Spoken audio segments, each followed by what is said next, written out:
ringin kakalsilang Kansang omin sawitsang omase Ang mga inaswan minsiringan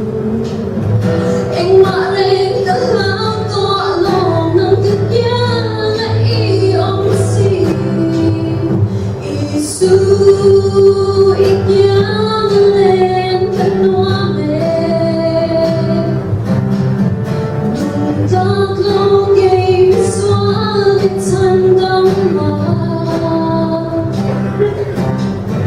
Kasing kong talerang ro kapel tuan Pangay haro rin narang katingayan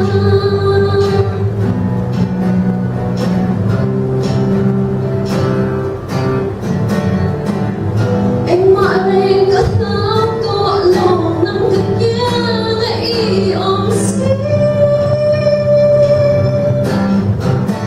Isu ikyang len kanuame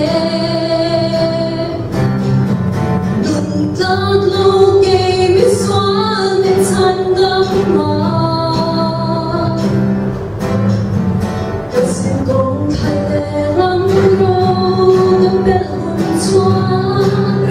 Pangay haro rin narang katingayan Isu ikyang len kanuame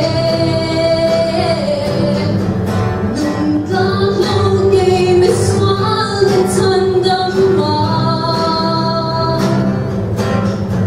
Kasing kong talerang ro kapel tuan Pangay haro rin narang katingayan Kasing kong talerang ro kapel tuan Pangay haro rin narang katingayan